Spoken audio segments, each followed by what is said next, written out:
Good day, I'm Samantha Allen and this is your JIS News for March 15. Government is continuing to work with its international counterparts, particularly the United States, to combat the scourge of the lottery scam.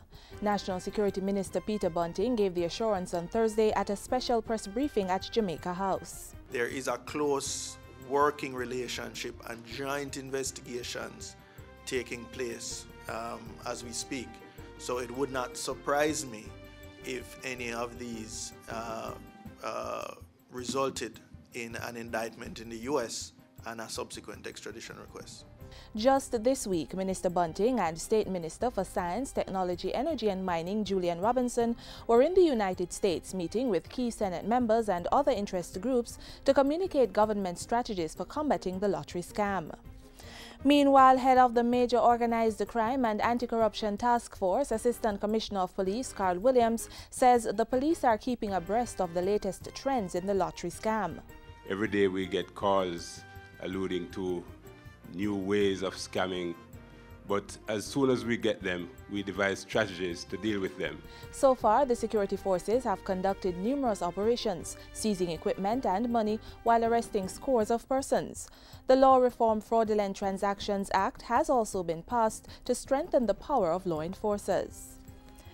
There will be an amnesty for persons who operate public passenger vehicles without the necessary road licenses.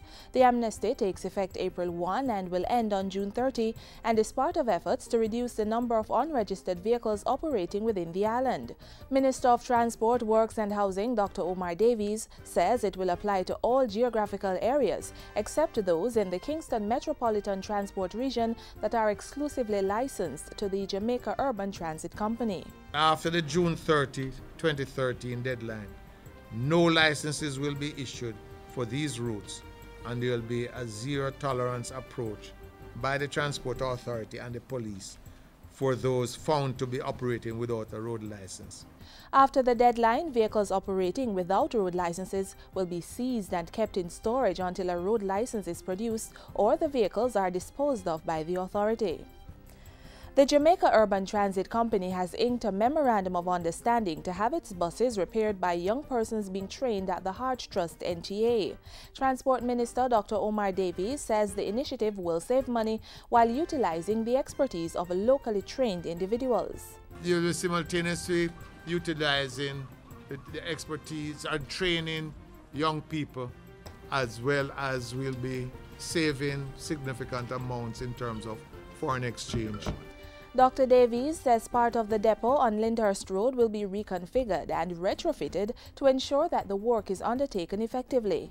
Under the initiative, the damaged vehicles of the Jamaica Constabulary Force will also be repaired.